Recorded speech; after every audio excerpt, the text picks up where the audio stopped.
All right, I'm super excited to have my friend and colleague Lizi here for our Voices of Inclusion.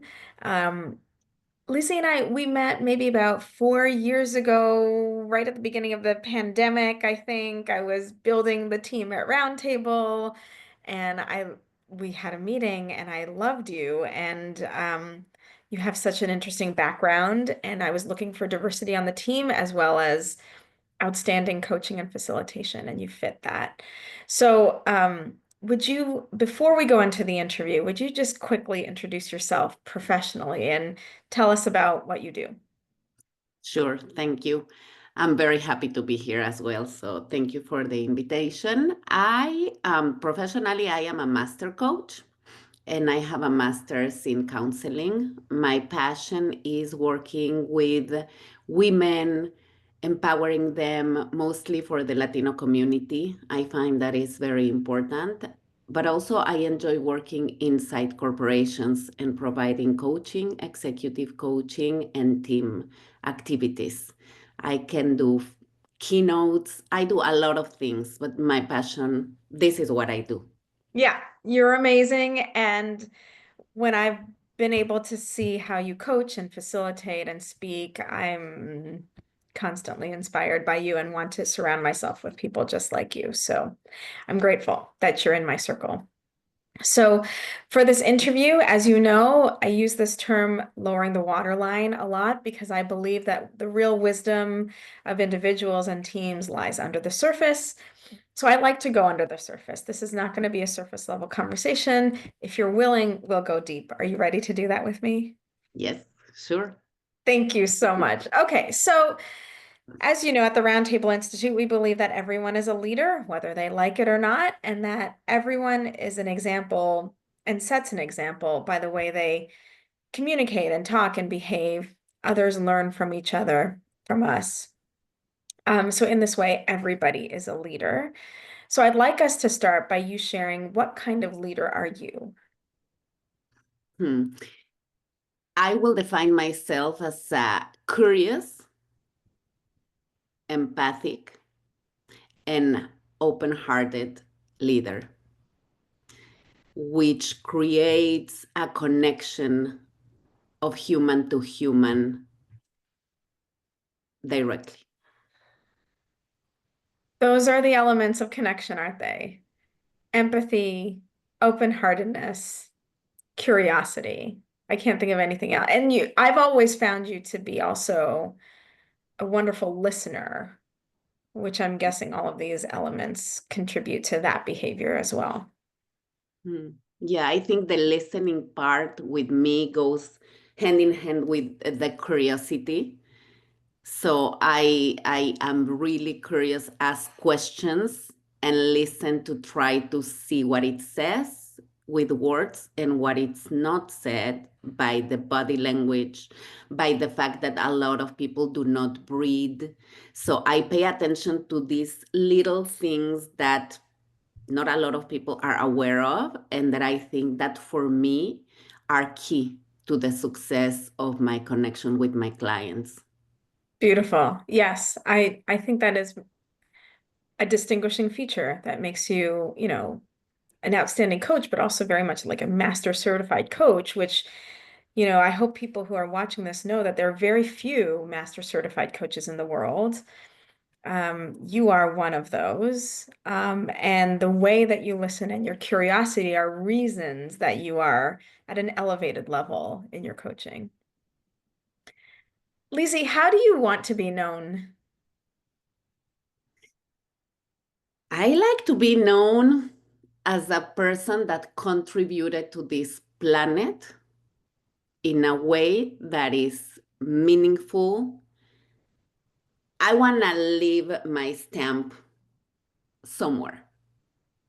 Like, for me, it's enough if it's in the heart of the people that know me. That is a lot.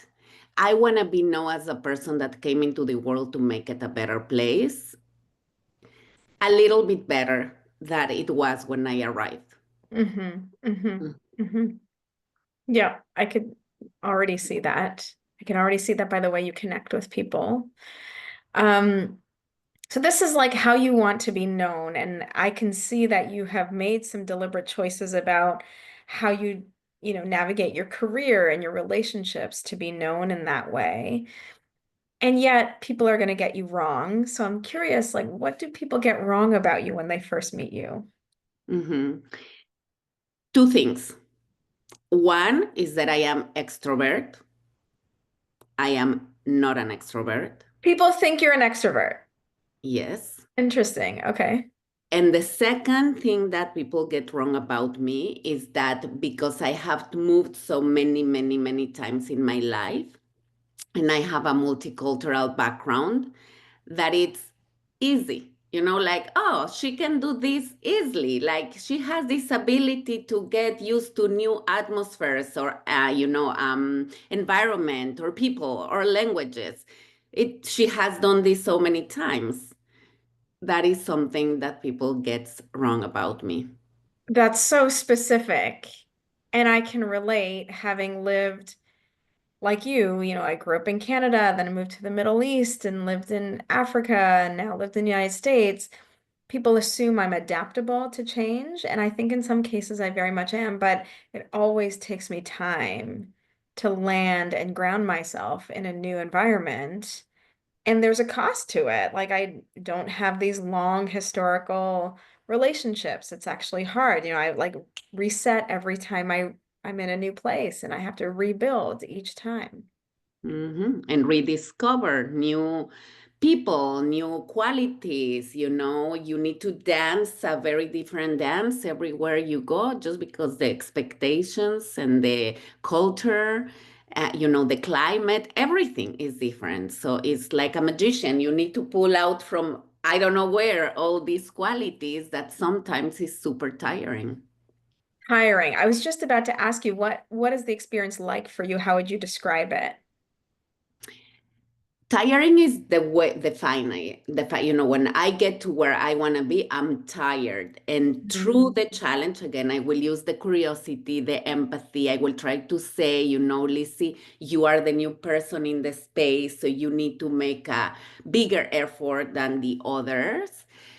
But I find that for me is the human to human connection that gets in the way because we are disconnected these days. I find this last Mhm. transition that we did, my family and I, people are way after the pandemic way more close at home with Mhm. people they know, with people they've been living, and they have a lot of common experience memories. So that is challenging. And Mhm. because I come from this field and I am aware of the loneliness epidemic and all of the research that is around that, that is why belonging for me, like belonging is in the core or of the work that I do, the way that I live my life. I can go to places and just by looking in the eyes of people see the loneliness and the Yeah. sadness. And I can Yeah. tell to a principal in a school, are you aware of something that's going on with this child? Because I can see something is not the way it's supposed to be in a child's eyes. Yeah. Yeah. Mhm. Yeah, that's the piece of moving around and not being grounded and having to rediscover and redefine each time. Sort of the piece that fortifies me is that no matter where I end up, there's going to be a common humanity, which is what I'm remembering as you talk about just the look in each other's eyes, the way we can connect with each other, even if we don't share a language or a culture, etc. There is a universal language by which we can connect and be together. And Mhm. that's really the only thing that has fortified me through all these moves is that I'm Yeah. always going to find someone, I'm always going to find a friend, I'm going to find someone to relate to and empathize with and who might have compassion for my experience too. Yeah, when I think about that, what give me the direction in the last few years is the fact that I learned to belong to myself. Yes. because I was used to get approval and, acceptance. And I used to be very, very, very flexible in the things that I will choose to belong. But then I will betray myself. And then it was like, no, Lizzie, if you don't want to go to this place, say no, because you will be true to yourself. And that is the most important gift that you have to give you and to Yes. the world. So when I learned that, I think I learned how to be more open to Mm. the challenges of moving.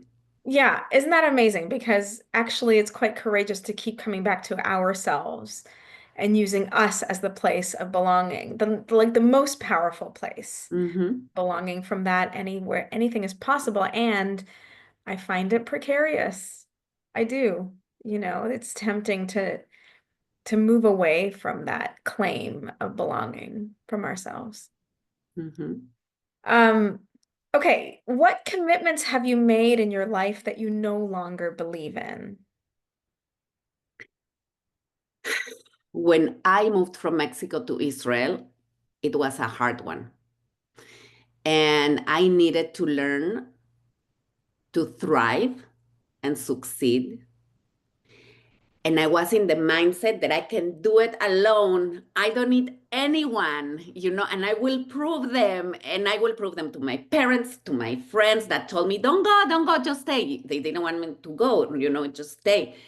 And I needed to prove to the university and I needed to prove to the parents of my husband. And I lived in that commitment that I am superwoman, that I Mm, can do it alone and I will prove everyone wrong that didn't believe in me. I am not committed to that. And no more, right? I can see, I saw it fall off your shoulders. yeah, no, I don't need to prove myself to anyone anymore. You've And that just feels given, delicious. well, you've just given me oxygen because I think I have a tension with that. The tension being, yeah, of course I have something to prove as a single woman, as an immigrant, as a, all of entrepreneur. I have lots to prove. And I'm like, I'm seeing the other side of that, which is where you are, which is no, I don't. Why? Why did I need to prove that? Or it's already done, it's proven. Don't need to continue to prove it, but I do live in the tension. So Hmm. I can see the peace on your face, having come to that realization that that is no longer a commitment that you're believing in today. No, no, not as an immigrant, nor as a master coach, nor as a person that is Latina, but I am not perceived as a Latina because my family name is not Latina. It's not from Latin origin because I don't look Latina in the, prejudice of other people. Mm. I don't prove anyone wrong, and I don't prove myself to be a person of value in this world anymore. Yes, No. yes. Oof, that's beautiful. Yeah, yeah. Mm. Um, it reminds me of your definition of belonging too, that we can get to that when we're supported by belonging to ourselves, that there's no need to, in fact, there's a liability maybe even in proving ourselves to others, proving our value. Yeah, I think a lot of my energy didn't go to the living piece. I didn't enjoy so much because I was in that inner war to prove myself, and then letting that go gave a lot of earth and a lot of possibility for me to become better and better and better. The Yeah. energy management is better managed. Well, it's understandable because I think people dare us to prove who we are. And like I remember a 12th grade teacher telling me, don't take math in college because you're not good at math. And I took that as a dare. I was like, well, Mm. how dare you? Okay, let me prove to you that I am. And like, why? Because we are misunderstood by people and we want to be understood by people. So to be understood, we try to prove who we are. Like, let me Mhm. tell you, let me show you who I actually am because you've got me wrong.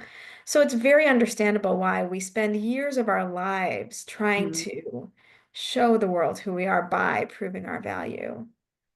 And what does it actually yield in the end? Like you said, a lot of exhaustion, strife, right? It doesn't yield better relationships for sure, which is, I think, one of the reasons we're here. Yeah, for sure. Yeah. Okay. So with that, I'm curious, where do you see yourself 1 year from now?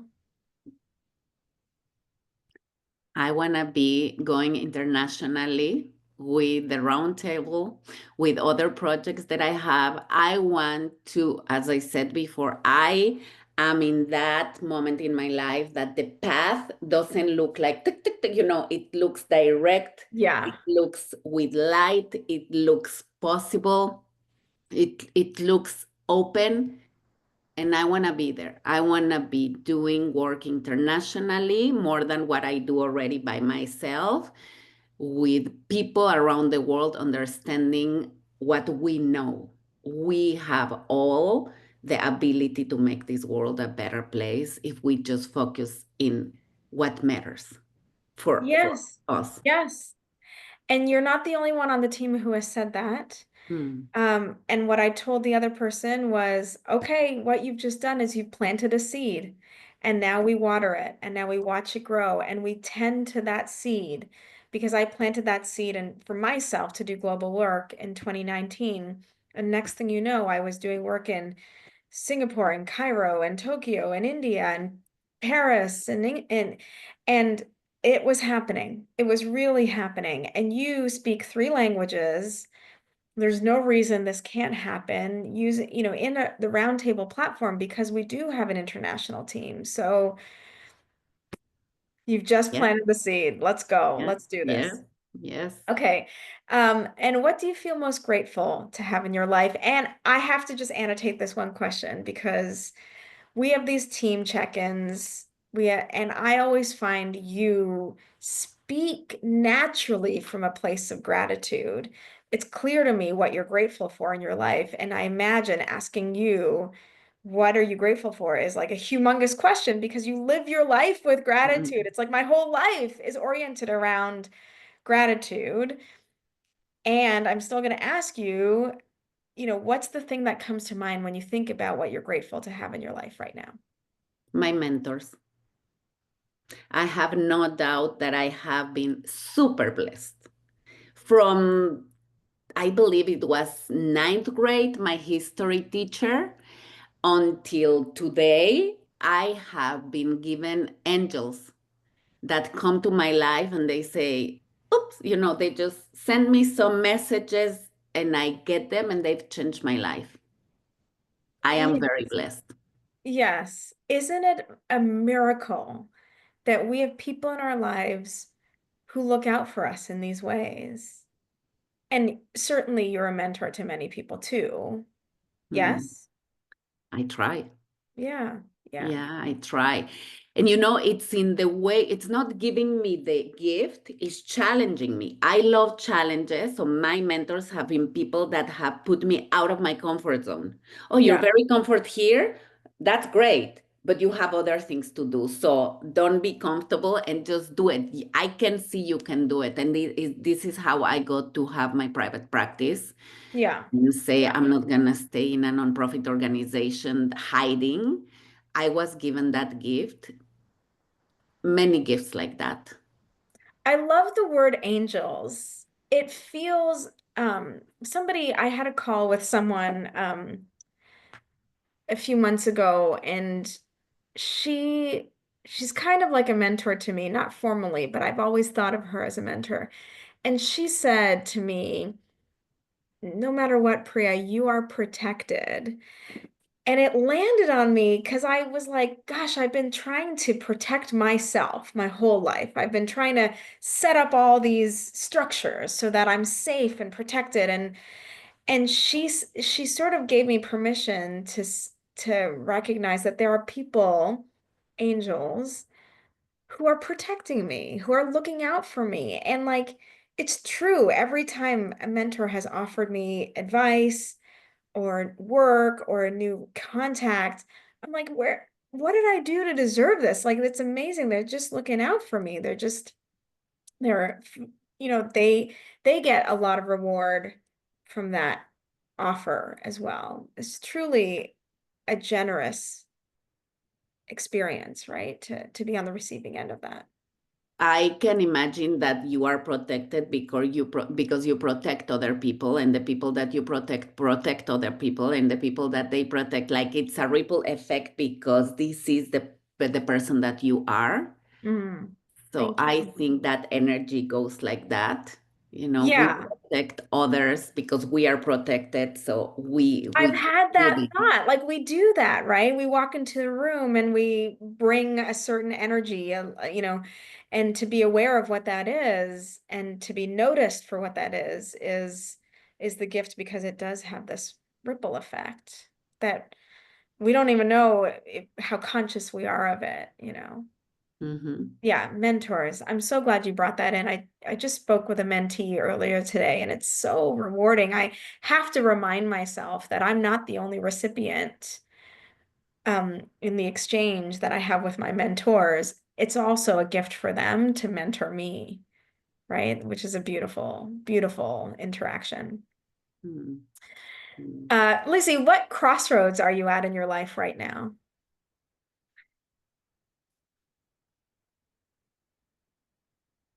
I am in a place in which I have to learn things that I don't like to learn, Mm. agreements, reports, Oh God. laws, charging mechanisms, technology, ChatGPT, AI, like all these things that technology puts in and the law puts and all what it means to be a real businesswoman in this world when I don't really care about that, but I need to care about that. But then I go like, but I can be interacting with a human instead of learning all these documents. That is a moment in which I am not enjoying that crossroad. It's like, okay, you want to do it, you want to be independent, you want to grow, you want to do it, but that's so boring, Ah, Priya. I So know. boring. I'm so glad you said that because there are things in our lives, even as we identify as curious, open, empathetic people. It doesn't mean we have to love everything that's going on in our lives or be curious about everything, right? Like I feel the same way. I'm challenged by a lot of the administrative detail to run that it takes to run a business. I'm resistant to it. I'm like, almost oppositional to it that I hire other people to do it. And I'm reminded like I don't need to know or do everything. But I love that you're framing it as a crossroads. It's like this is a moment for me to recognize I have to learn and I don't like learning these things. I don't. It's like when I need to drive, I hate driving, but I need to go to the doctor. Who will take me, right? I need to do it. So okay, I'm gonna take the car and I'm gonna go, and I'll be so happy when I come back home. Oh my you gosh. know Yeah, those I are love things it. in I life love it. that Yeah. we need to do because we are in the age of doing it. I cannot ask my who will take me, right? But at the end of the day, I know that those are not things that I enjoy doing. Good for you. Good for you. And yeah, there's a point. I think there's liberation in just recognizing I don't like this. No. Yeah. Yeah. Yeah. Okay. And what are some challenges that are now in your rear view mirror that are no longer challenges in your life? Asking for help, Yeah, that's a good one. saying saying I can do it alone, the giving away, the fighting and proving and performing and perfecting, and thinking that I need to be the perfect woman doing and everything by myself so I can get recognition and appreciation. No. I God. can do it. I can see it from the Oh, rear. you're so inspiring. That's very inspiring. Mm. Um, thank you for that. You give me hope that that's possible, that we can get to a place where we fully radically accept those things that were once very, very hard for us. Yes. Yeah. Okay, Lizzie, we always ask this question at the end of every interview. I always love to see how people navigate this question because sometimes it's very practical and sometimes it's very deep and philosophical. And the question is this: what is a semi-big decision that you have to make this month?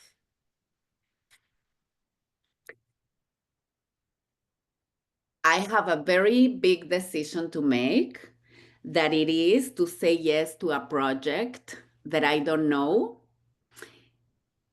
if I will enjoy so much doing. Yeah. However, is stretching my ability to connect with parts of my abilities that I don't like. Meaning, I will be called to do a lot of paperwork. And as I told you before, I don't like the paperwork, but I need to do this because I have that calling. Yes, this is an opportunity to serve a lot of people, but there is a lot of paperwork. And to me, it's a big, big decision between Mm, the paperwork and the administrative things and the yeah. connection and the listening and the interaction is the most that I love, you know? So it will be more office type of work than human to human connection. Oh, yeah. I get it. I get it. When we have to make decisions that require trade-offs like this, they're hard decisions to make, and we're like constantly faced with these sorts of decisions. Like, am I willing to do this thing that I really don't like for this other really big thing that I do love and live for? And it almost reminds us that like every time I do something I love, there's some learning that's going to be uncomfortable and hard for me to do. Yeah, Yeah. Yeah. yeah. It's stretching me a lot.